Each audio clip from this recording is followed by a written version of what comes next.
Okay, Shore Issues podcast. We're here to continue the conversation we're having yesterday with Jerome Segal. I had I had a question about how federal and state jobs programs work when institutions like the Federal Reserve are ideologically opposed from achieving full employment. How do you navigate around such an institution? Um, so Jerome yesterday was giving me the diagnosis as to the problem. He's now going to present the solution. Is that correct? Right. Okay. But first of all, and as I disagreed with your categorization that Okay. the Federal Reserve is ideologically opposed to maintaining full employment. I mean, they have, as I said, a dual mandate of pursuing full employment and controlling inflation that came in with the Humphrey Hawkins legislation in the 1970s when I was on the Hill, and we actually had some relationship to that. But it does remain true. And Larry Summers is the guy that I was thinking about, who recently was criticizing the Fed for not acting strongly enough on what he sees as its primary mandate, which is to keep inflation from getting out of hand. And he was recommending that they take steps, knowing that it'll create unemployment. And of course, that is the traditional way that the Fed deals with it, because its tools really are to suppress demand, and that's part of the mechanism of creating unemployment. And so, in a sense, unemployment is created intentionally in order to control inflation, and that's a reasonable trade-off if the the removal from the workforce is evenly distributed.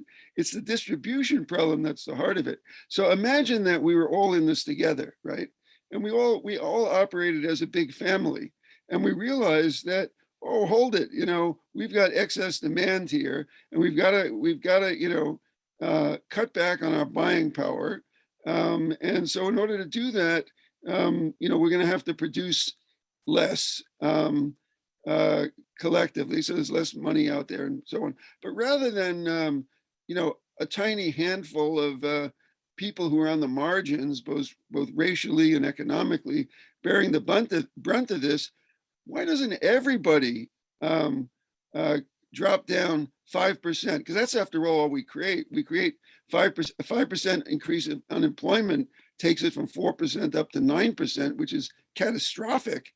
But what if we said the other way? How about if everybody gave up 5% of employment, right? We're all working 40 hours a week. 5% is only 2 hours a week. So what if everybody took 2 hours of unemployment off a week and had 2 hours less, 2 hours less of income in exchange for that? Many of us would be happier rather than worse off. So macroeconomically, you can do the same thing, and it could be nothing. Nobody is adversely affected by that. We lower aggregate demand when it gets too hot, and if it's necessary, we have a little bit more leisure than we had, and we work too much anyhow. I mean, this country works vastly more than other Western countries, so, and we'd be healthier for it. So it's not as if inflation is this monster from the sea that comes out in a Japanese horror movie, and there's no way to deal with it except by dropping a nuclear bomb on it and accepting the implications of that for the people who happen to live close to where we decide to drop the nuclear bomb, which is our approach. If we thought about it differently, as sort of a broad social objective that we all want, and that of course we're all going to pitch in. And if there's any downside to how we're going to do this, we'll all take part of that, rather than how disgraceful to have a small class of people who take the burden of keeping prices relatively stable for the rest of us.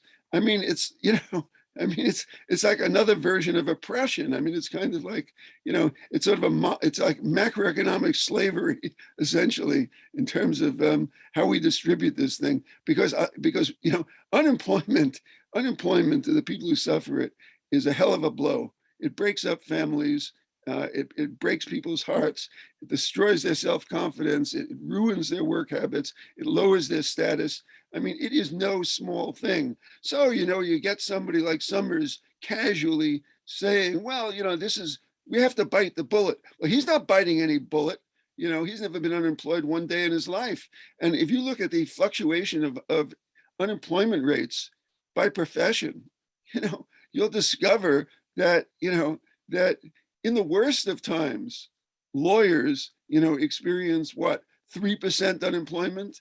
And in the best of times, lawyers have 1% unemployment, and it goes right through the whole society like that. And then there are other groups. There are certainly, certain seasonal groups like people who work, in building. But then you look at it racially, and yeah, like for Black men, unemployment may vary between, 6% and 15%, and then you look at Black teenagers, and unemployment may vary between, 10% and 40%, So, I mean, this is sick. It's sick that we do it. But one of the things that is so astonishing is that nobody is focused on this. We have all this focus now through the equity lens. And as I told you before, this is exactly what I helped create when I was on the Hill. I actually helped to create a formal institution within the framework of the House Budget Committee, was funded by the US Congress. And we didn't call it this, but it was basically the equity lens through which we would look at who benefits and who bears the burden of every kind of social economic policy that the US government is involved in, okay? And we held hearings and I wrote about it. The one report that I wrote was actually on this issue. It was on the distribution of unemployment and who bears the brunt of how we deal with inflation. So, when that was? That was 1978, right? 1978. I don't know if anybody else has ever dealt with this, but I know for sure there's no progressive organization in Maryland or anywhere that I'm aware of, who's wrestling with this issue, which is actually probably the biggest source of injustice that is inflicted on our underclasses through economic policy. So it's quite extraordinary. So this is a great thing to focus on. So one possibility is just spreading, is spreading it around in the way that I spoke. We have a view I talked about of job sharing, because we want to make sure that it's spread around by having a legal right to a job. So if you have a legal right to a job, you can't just unemploy somebody because they've got a legal right to be employed, and the government has to fulfill that. So a legal right to a job requires government to develop policies of controlling inflation that aren't going to result in people being unemployed, because it's illegal to make people unemployed. And if they are unemployed, they got a legal right to come to the government and get either a job or get paid time to get paid training, so that they'll be able, like lawyers, to never, experience unemployment no matter what happens. So then the question is, well, what are these policies? And I was talking yesterday about one of them being job sharing that you can do, or work sharing that you can do if you're talking about the 4-day work week, because you can bring people down from 5 days to 4 days to ensure that you keep the fifth guy on the payroll. So if you've got to sacrifice, 40 hours rather than landing on one person who suffers a full shot, you focus on 5 people, right? And each of them gives up 8 hours, and there's your 40. And then because of that, they all work 4 days a week.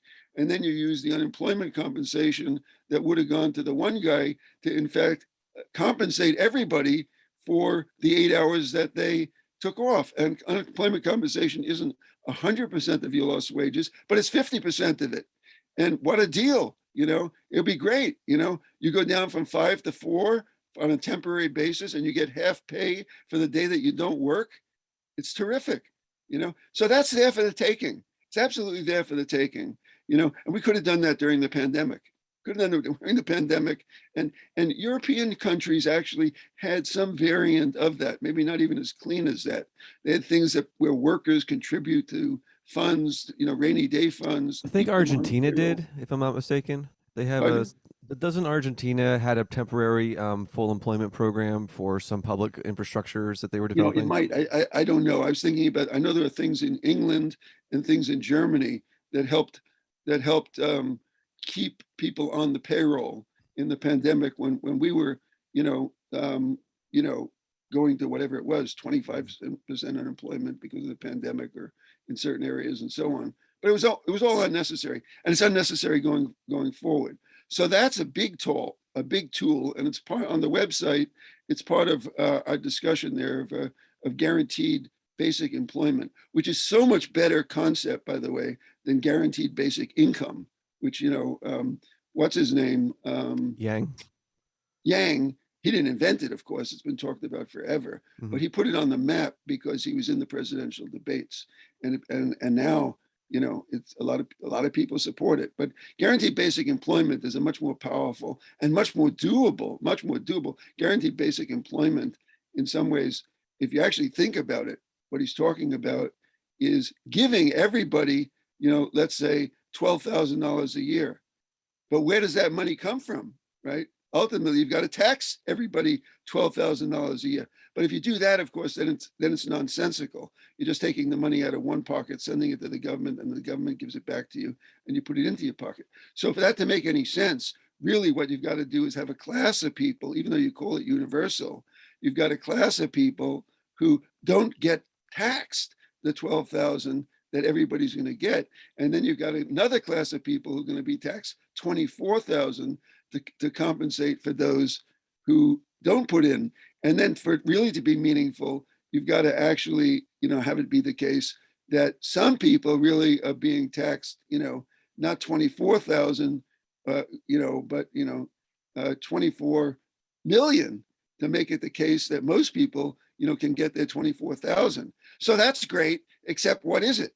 It's the most grandiose redistribution of income policy that anybody ever dreamed of.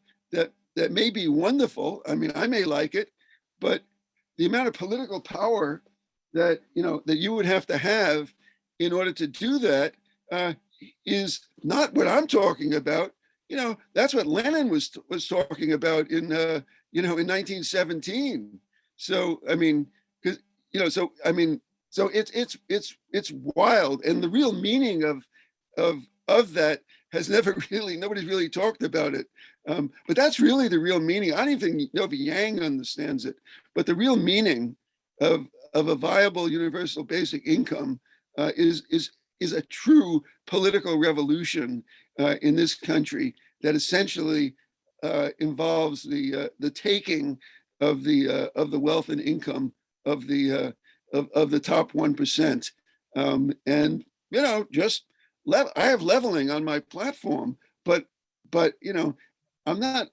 I try to stay somewhat in touch with reality.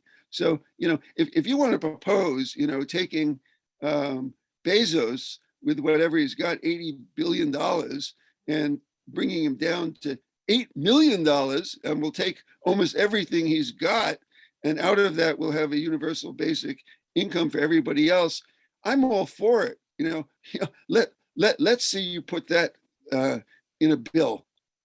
Let's see you get that through the Congress, especially when it becomes clear it's not just one person. What you're talking about is taking on the whole power structure. I mean, it's sort of a complete denial of the connection between money and power in politics. It's so on some level, it's the most revolutionary proposal that anyone has ever made in America. The guy who made it popular, Yang, doesn't understand what it requires in terms of political power to make it happen.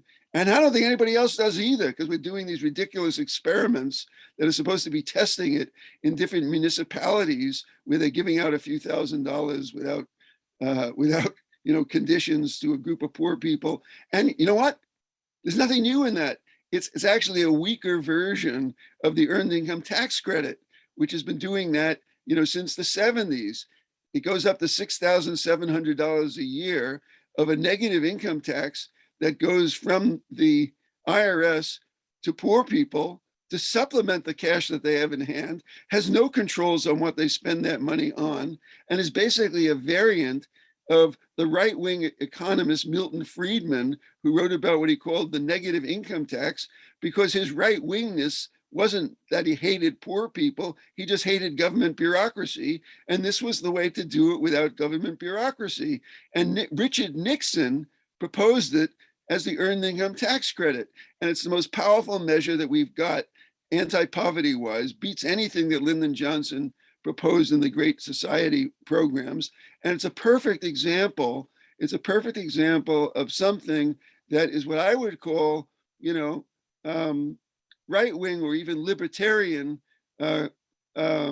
politics of simplicity, or even right-wing or libertarian um, bread and roses. So I'm a bread and roses socialist, right? But I have on the website in the description of it that theoretically, in fact, there could be bread and roses libertarians, because what we're talking about are people who share the values and objectives of bread and roses, the vision of the transformed society. And if they come up with good policy ways of getting there, that a small government and don't involve a bureaucracy and libertarians feel comfortable with, great. That's really great. And we should be welcome to being surprised about it. One of the dumb things about people on the left really is they get so committed to means that they forget that what this is about is ends. What we're trying to do is to accomplish something. I'll say the same thing about, about single payer. So I'm a supporter of single payer, right? But single payer is a means to something. It's a means basically to fulfilling the right, the human right to affordable health care. But the fulfillment of the human right to affordable health care, that's the goal, right? Single payer is one particular way of doing it. And it's a good one. It may be the best one. But if it turns out it's not politically viable, rather than spending all of the left wing or progressive energy, charging up against that wall, there's a question of, well, is there some other way of securing the right to affordable health care that would have a chance of getting through? Because it would be appealing to most Americans. And that's one of our proposals. And I'll give it to you because it illustrates so much the difference between us and a lot of stupid politics that the progressive movements in the United States are part of. Okay, so we actually have a policy in the United States that that works with a certain kind of cap on the amount of someone's household income that they're required to spend on medical expenses. And the way it works is that there's a group of people in the United States, essentially the 15 richest percent, okay, for the top 15% of people in the United States, we've got a program that says that if your medical expenses exceed 7% of your gross income, the government will pay anywhere between 35 to 50% of those expenses. But it's only it's great, it's not 100% that they'll pay, but in some states the combination, it's the state and the federal government work together on this thing. In California, it goes as high as, for the top 15%, will cover 50% of your medical expenses above 7%, and it's not available to the bottom 85% of the population. Okay, what could be worse than that? What could be worse than that policy? Have you ever heard of that policy? No, I haven't. Okay. Well, everybody's familiar with it, but they don't see it this way. It's a question of seeing things, conceptualizing them, knowing what they're about. You know what that is? It's the tax deduction for medical expenses for people who itemize their income tax and don't take the standard deduction, right? 85% of the population takes the standard deduction. So everything that there is about, the deduction of income when you itemize is not available to them. Who are the 15% who itemize their taxes, their expenses on taxes? It's the people for whom the standard deduction doesn't cut it because they're wealthy, right? And if they start itemizing, they can exclude much more than the standard deduction. So it's really only the top 15%, and maybe you'll find, someone with a low income for some crazy reason of his unique situation who itemizes. But broadly speaking, itemization is something that's only done by wealthy people, the top 15%, not the top 1%. The upper middle class itemizes. Everybody else takes the standard deduction. Okay, that's basically it. Okay, so how does it work? What it is that when you go to medical expenses, what it tells you is put in your gross adjusted income, okay, multiply that by 0.07, which is 7%, get that, compare that against your medical expenses. If your medical expenses are less than 7%, put down 0 in the amount that you're going to be able to deduct from taxable income. And if your medical expenses are larger than that, subtract the 7% from what they are.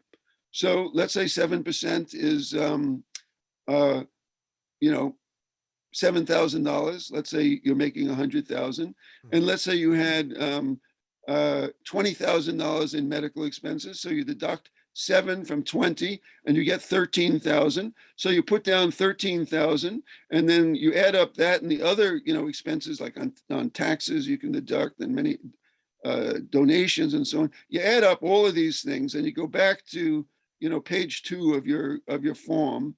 And when you're looking at adjusted gross income, which is what your tax rate will apply to, you deduct from it the sum of these things. So with respect to medical, you deduct the 13,000, and you're not going to pay any on that 13,000. Now, if your marginal tax bracket is 35%, then the government has covered 35% of your medical expenses. And then it turns out that the states go along with this too. And in California, the state income tax rises to 15%. So California is taking off another 15% of the rich people's medical expenses. So you add 15 and 35, and it's 50%. So we've got basically between California and the US government, for the top 15% of the people in the United States, a rule that says anything over 7% of your income will pay 50%, right? Unbelievable, right? People should be, carrying their pitchforks to Washington to demand that be stricken from the books. So what's our proposal? Okay, here's our proposal. And this is the beauty, right, of knowing something about policy and trying, to do something big with it. All right, so what's our policy? First of all, we'll make this available to anyone, whether or not they itemize. So it's available to 100% of the population, right? Okay. If your expenses are over 7%. Okay. Then actually we'll change it to 10%, a little bit more stringent. I like 10% because 10% corresponds to the work week in a nice, understandable way. The work week is broken up into units of 20%, right? You know what they are, right? Units of 20% of the work week, right? Okay. They're called the days of the week, right? Okay. We got 5 of them. Okay. Yeah. Each one is 20%. And then those are broken up, they're subdivided into morning and afternoon, right? So each one of those is half of 20%. So I like 10% because it's half a day. Yeah. Okay. All right. So I'm gonna make this cap on household expenditures for medical expenses half a day's work. And I think that's great. I mean, I think medical expenditures are what we earn money for. I mean, why in the world should people not work a half a day a week to cover their own medical expenditures? I mean, that's the point of work, and that's the most reasonable, important thing to work for. So people don't have to have it for free. So, but if somebody is only working half a day and we have a guaranteed job, if with only half of one day, 1/10 of the work week, or if we get to the 4-hour work week, the 4-day work week, then it's 1/8. If even an eighth of that goes for medical expenses, that's affordable. That's not onerous. That's totally reasonable, and I'm very happy with that. So now we're down to a 10% cap, and we're dealing with a deduction that's available to everyone. And a deduction has this problem, which is that how much it means actually depends on what your marginal tax rate is.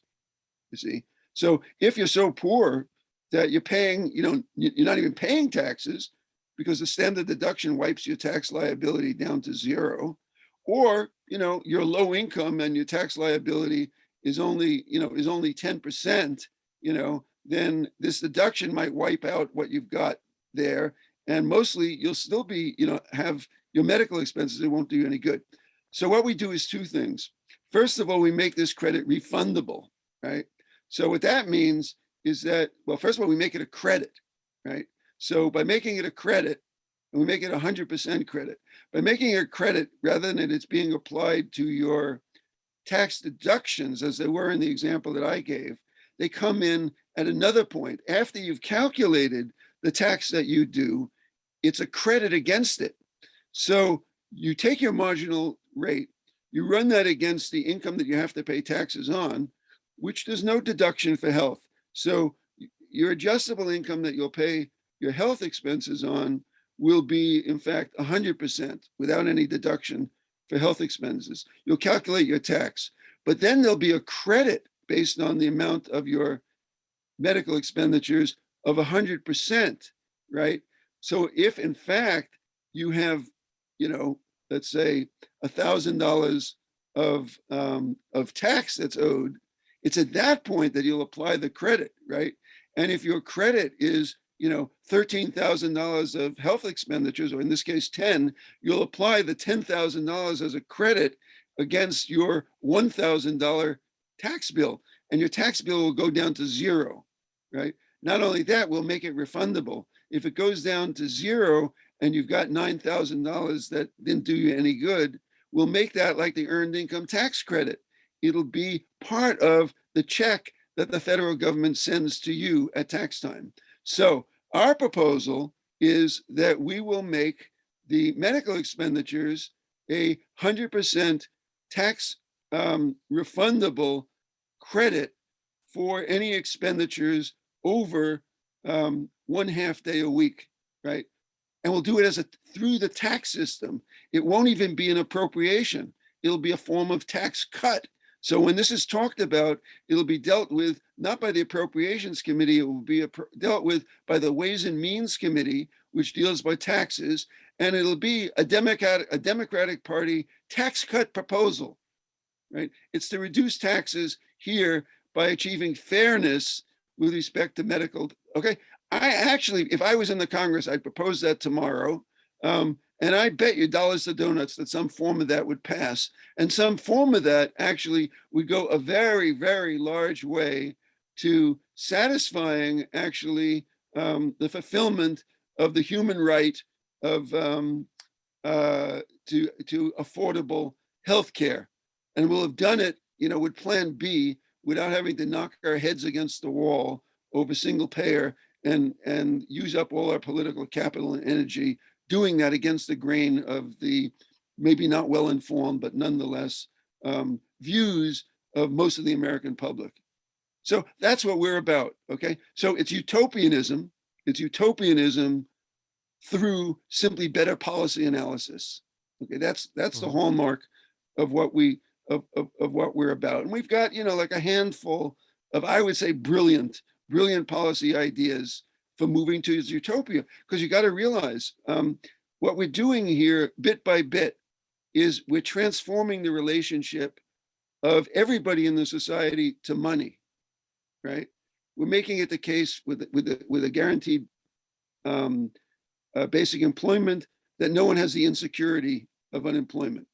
We're making it the case that there's a possibility of the 4-day work week, because one of our pieces of legislation is a time liberty law, which allows people after 3 years on the job to tell your boss, hey, from now on, I'm working 4 days a week, or I'm working half time. And it becomes against the law for him to fire you, penalize you, reduce your pay, and so on. You're not asking him for 5 days pay. You're just simply exercising your liberty to help this determine how much time you work, or how much time you put in, as it were, in the job system work, right? Which we call, if you wanted to use left-wing terminology, you'd call, the capitalist system, the extent to which you participate in the capitalist system. That doesn't mean it's only work. There's also what we call passion work, which is the stuff in which you're not selling your brain to somebody else who's trying to maximize his profits over it. You're doing work that's so authentically your own that you would do it for free, like you doing these podcasts, which you don't get paid for, right? Me doing this political work that I don't get paid for. Justin doing his documentaries that he doesn't get paid for, right? That's passion work.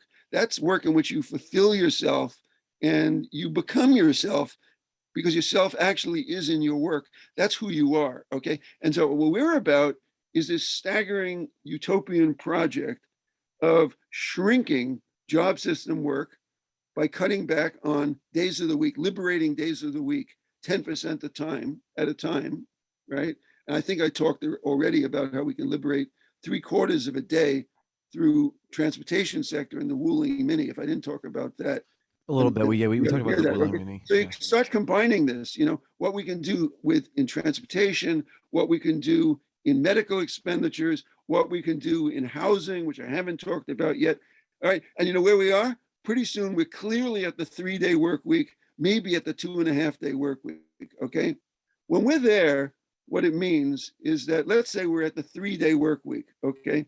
We're talking about 3 days a week, in the job system and 4 days a week liberated from the job system. That 4 days a week is to do what's meaningful in life. Okay. It's passion work like you're doing, like I do, and so on. It's also time to build and strengthen your friendships.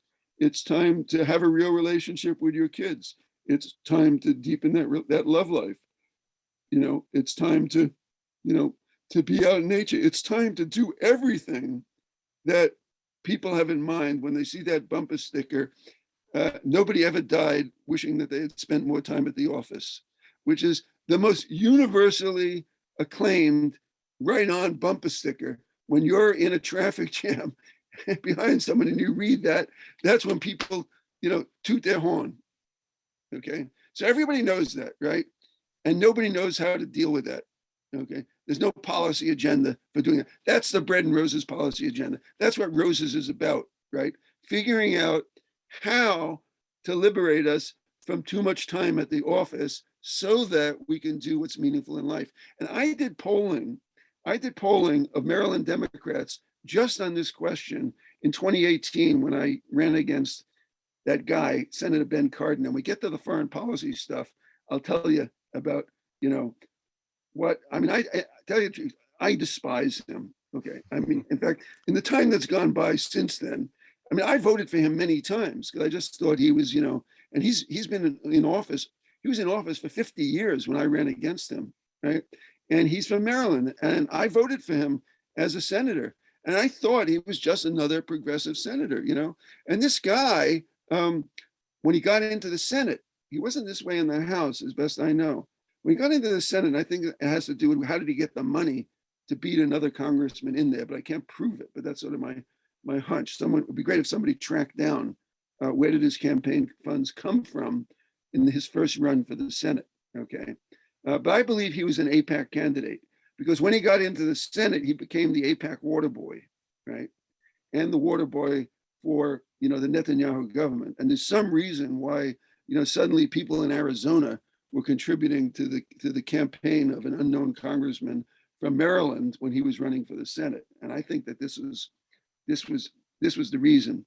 At any rate, he became the worst guy in the Senate, and this became his main role. He was the ranking Democrat on the Senate Foreign Relations Committee, right? And he proposed legislation that was unbelievable.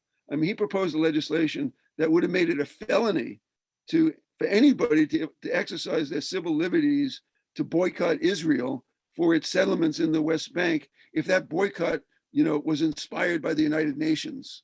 He would have made it a felony. You could go to jail for organizing, let's say, a response of people to boycott West Bank settlements because Israel has no intention of negotiating and is going to hold itself as a ruler over 3 million Palestinians indefinitely. And that's the open position of a right-wing Israeli government, right? So if you want to organize, in support of Ben and Jerry's, who recently, pulled their ice cream out of the West Bank settlements, if you want to organize, hey, buy Ben and Jerry's, don't buy, Breyers or whatever, you could go to jail for it, And in Maryland, by the way, if you sign an oath that says that you're not going to do that, if you don't do that, then according to Hogan, who did this by executive order, you can't have any contract with the state of Maryland.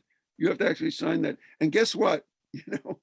several of the people, Democrats, who are running for governor against me, pledged at an interview done by the Maryland State Bar Association, but actually conducted by a former legislator who was a primary sponsor of this anti-BDS legislation that didn't get through the legislature, which is why Hogan did it by executive order.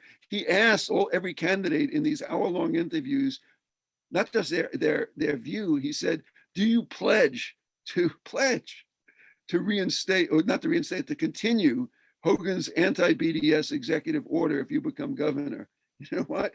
And Peter Franchot, the controller, Doug Gansler, the former attorney general, they fell all over themselves making this pledge, as did Wes Moore, right?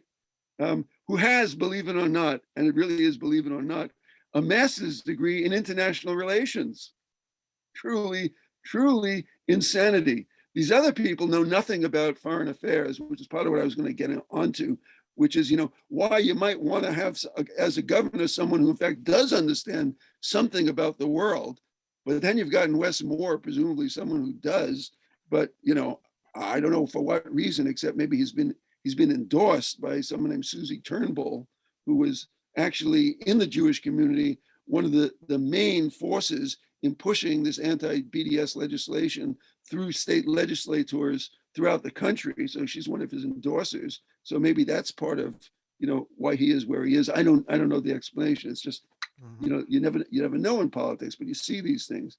Okay, so the only person actually who came out against it in these interviews, and I don't think Rashawn Baker, who I love, I don't recall that he had this interview, but he might have. But the only person who came out clearly against it after a little bit of struggling with it on camera was John King, and he came out against it because he saw that it involved a civil liberties issue.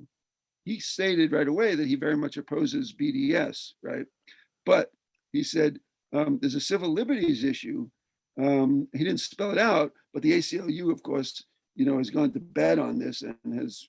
This is where they embarrass Cardin, is that they had a piece in the Washington Post about the civil liberties issue, because basically there is, under established Supreme Court precedents, a right to boycott as part of our right to free speech.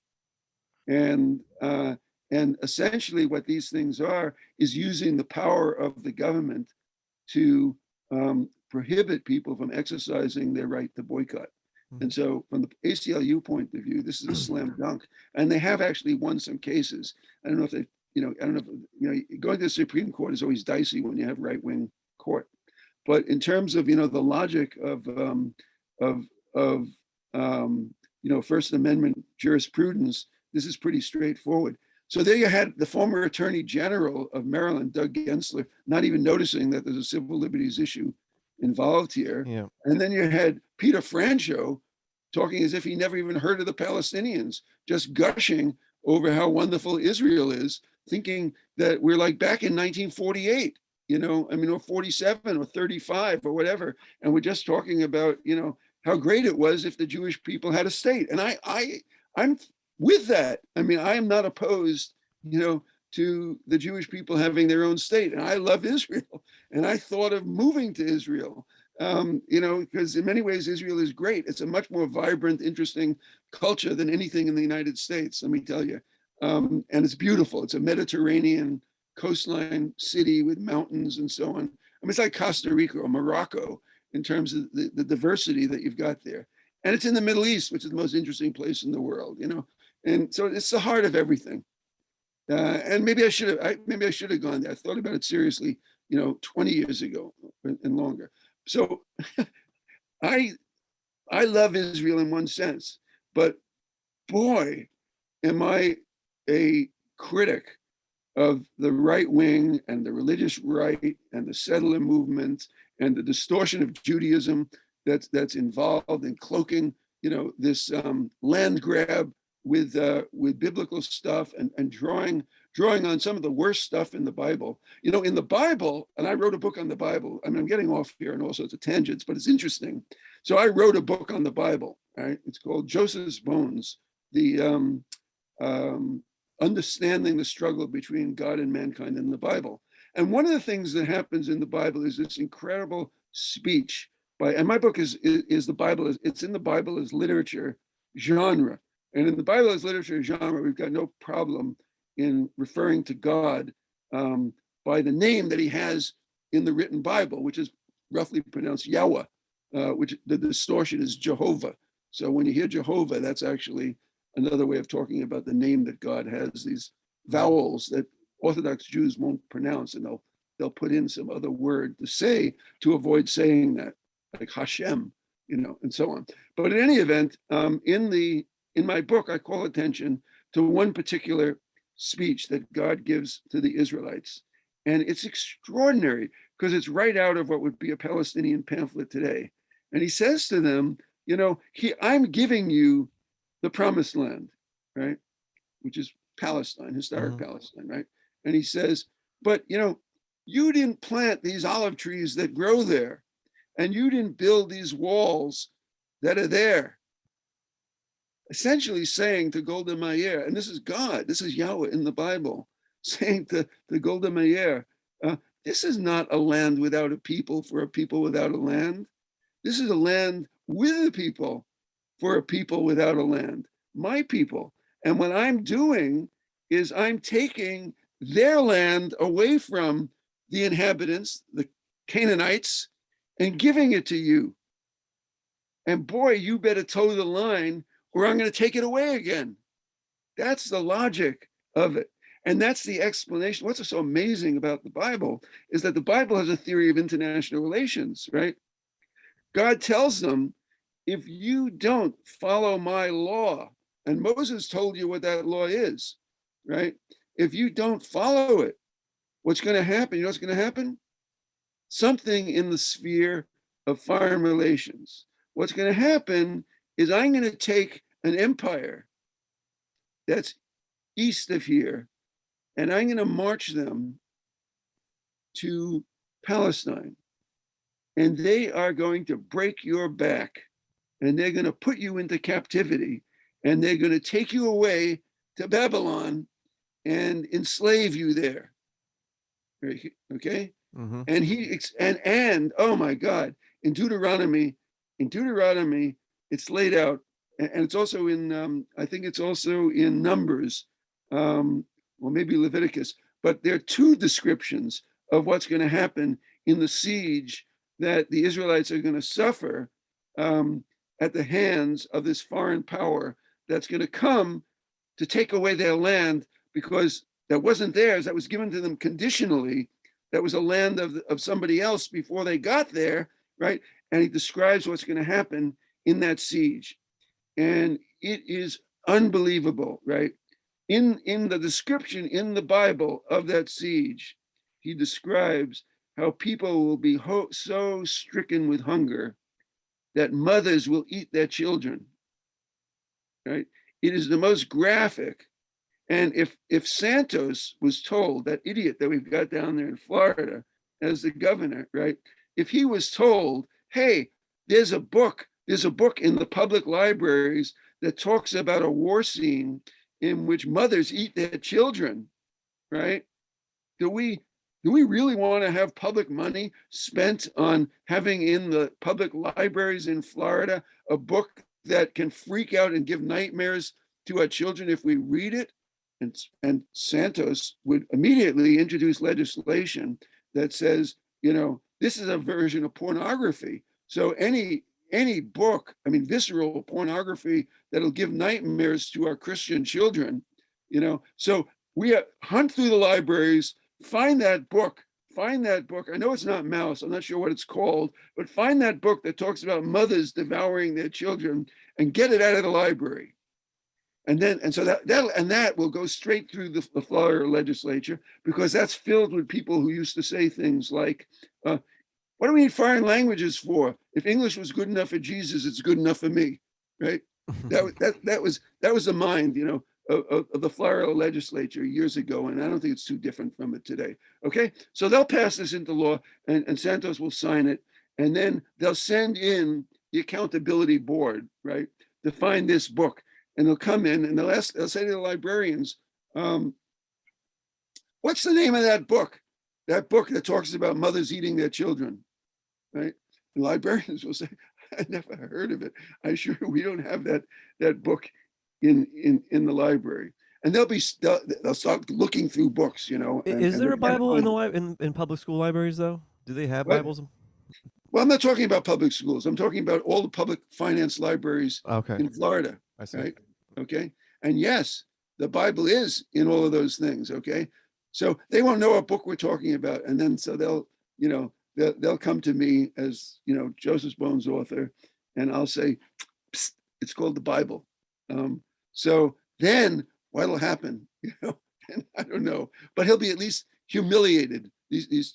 And so I don't know how I even got off on this, but oh yeah. So I was talking about Palestine, the land not being, not being a land without a people, and so on. And ultimately, it came back to Hogan and people boycotting the Israelites for their unethical behavior, right? So God is prepared in the Bible to create, as it were, the Babylonian Empire for the purpose of coming to Israel to enslave the Jews and put them through the worst horrors in the siege as punishment for acting wrongly, defined as not obeying the different laws that he lays down on Mount Sinai, right?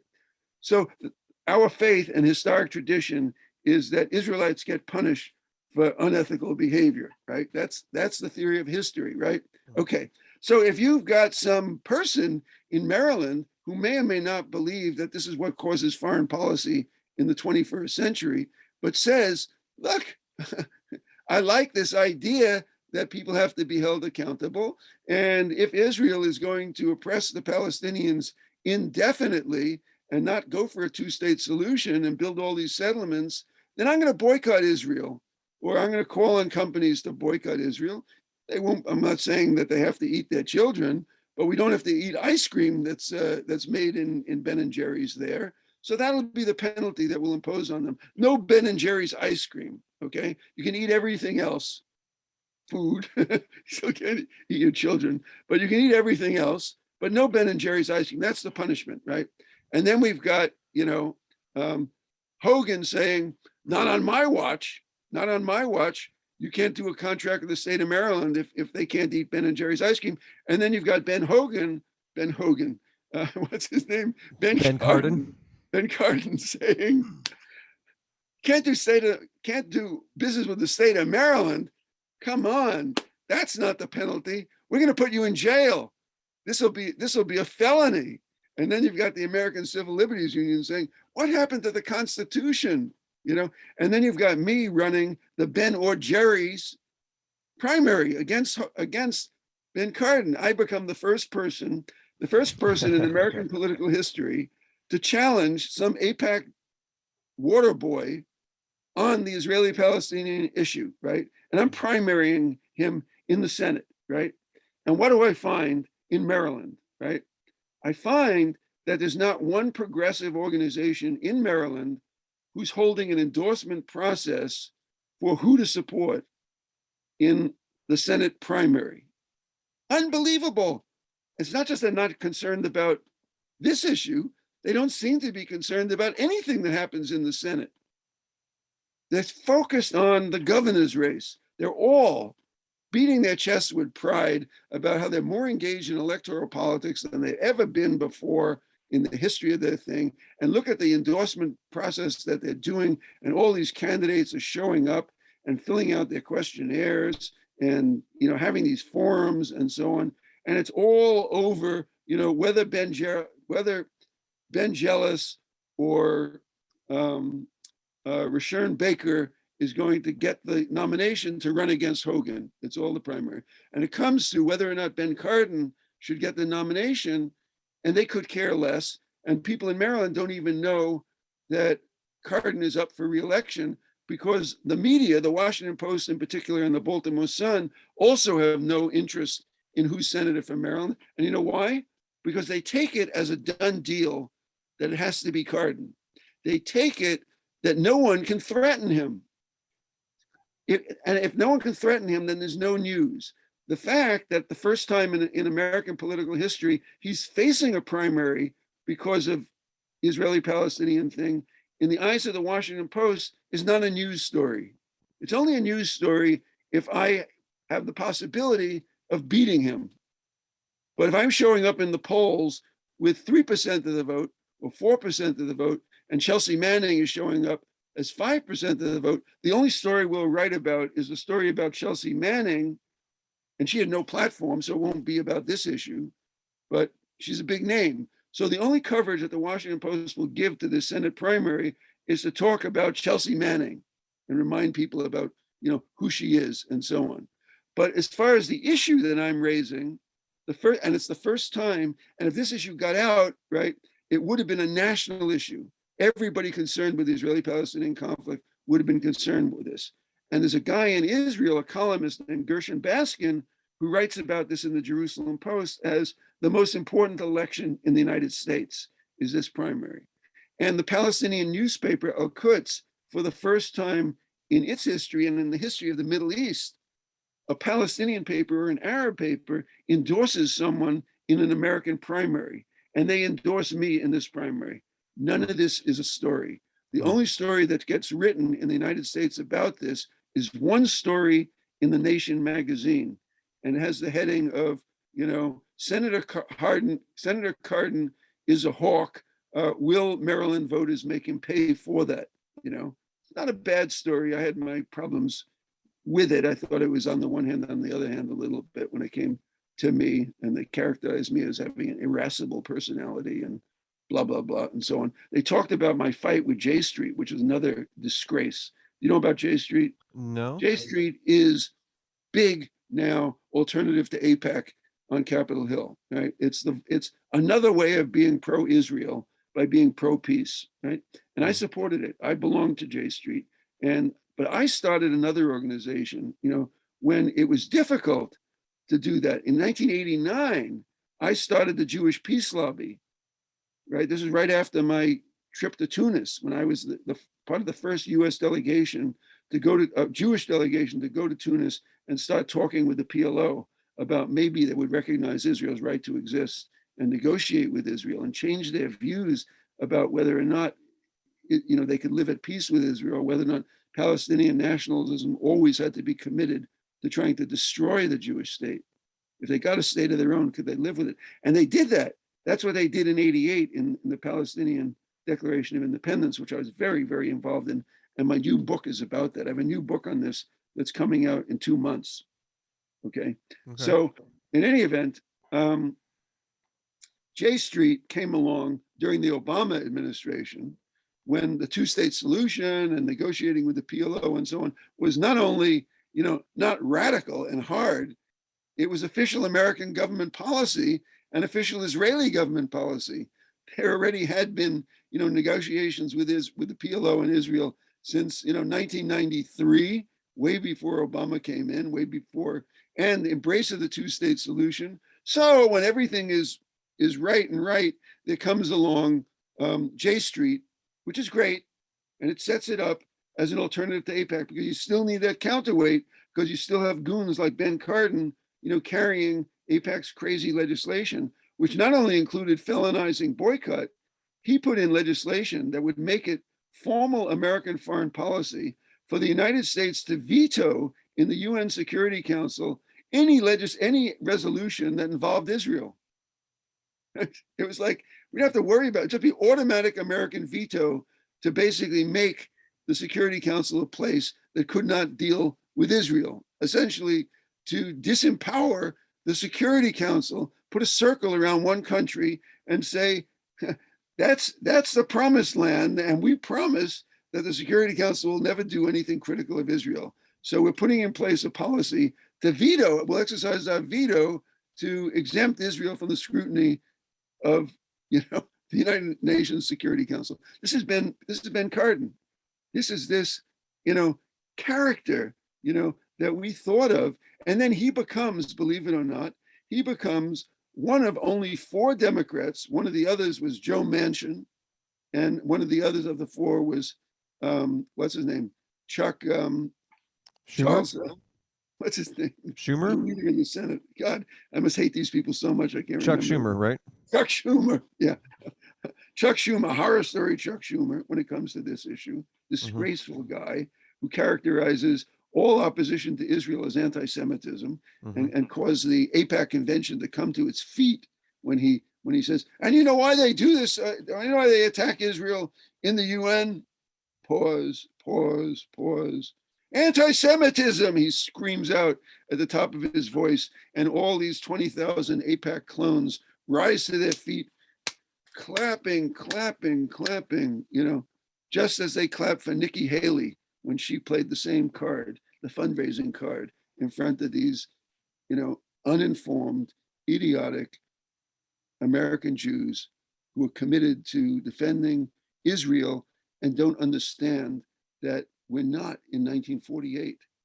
We're dealing with a superpower that's at peace with the Arab world, that has nuclear weapons, that even without nuclear weapons has the best army in the Middle East, and is oppressing the Palestinians in a way that Yahweh would not sanction, and and they think that anti-Semitism is the answer to what's going on. And that conference, by the way, just to put the nail in their coffin here, that APEC conference, which I went to just to get a firsthand sense of, I went to during my campaign against Cardin.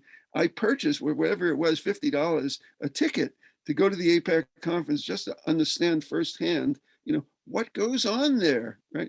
And I had a badge on me that actually said Jerome Segal. It was right. I thought I was going to be spotted, and crucified or something. But I don't know, never made any, I don't know, maybe no one ever knew or whatever. So the APEC conference opens up with, they've got, this is a room with 20,000 people in it, right? And say they've got screens, that are like 50 feet high, right? And on the screens, they have a video. And this is 2018, right? 2018. Like, Israel has been in existence since, 1948, right? So that's, I think it's 70 years. I think it's 70 years. Yeah. Okay. What's it? The opening thematic video, right, is 1947.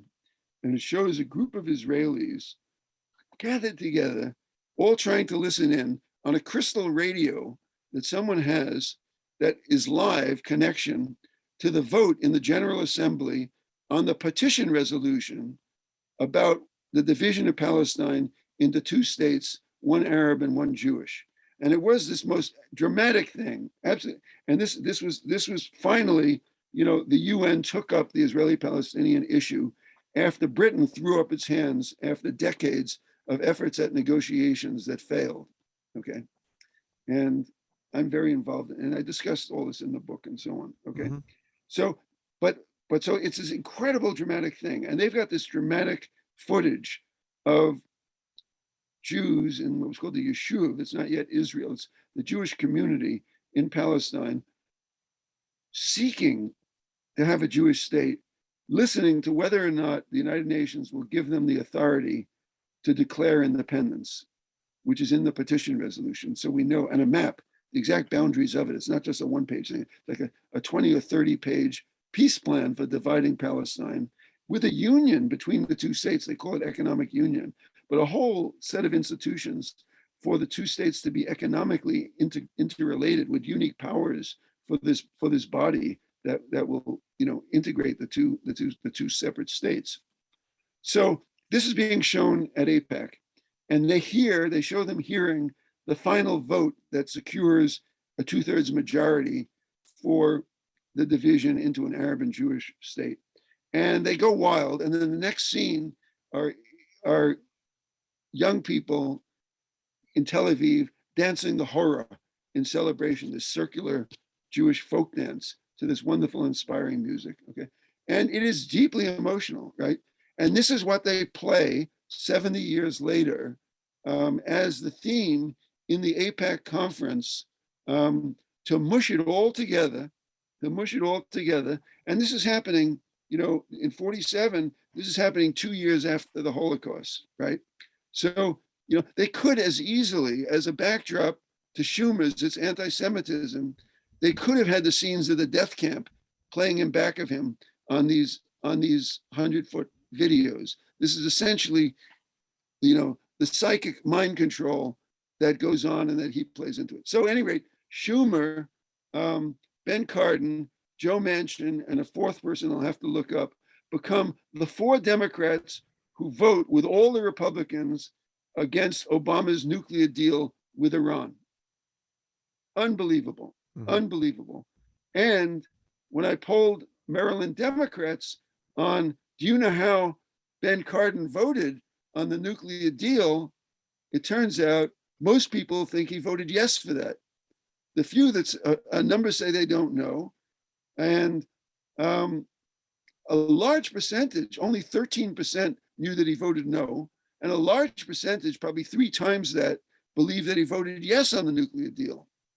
And then I said to people, I said, well, what if you found out that he voted against it?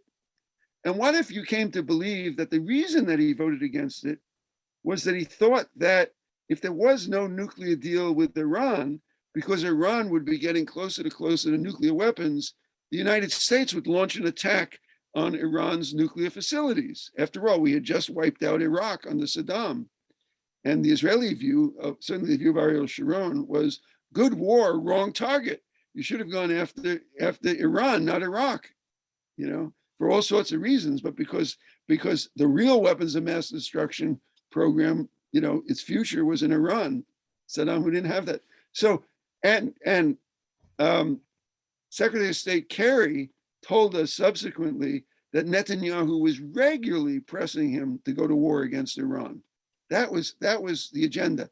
Could Cardin, as the ranking Democrat, so closely in tune with the Israeli position, probably having the Israeli ambassador over for lunch once a week, could he not have known that the objective of the Netanyahu government, the reason it didn't want any agreement with Iran on nuclear weapons, was because the plan B was an American attack on those facilities? No, it's inconceivable that he didn't know that. So I asked people in America, in Maryland Democrats, if you came to believe that the reason that Cardin voted against the nuclear deal with Iran was that he supported Benjamin Netanyahu's desire. Oh my God, I've gone over. Let's wrap this up. Okay. He supported Netanyahu's desire, as it were, for America to launch a war or an attack against Iran. How would you feel about him? And I gave them these choices, right?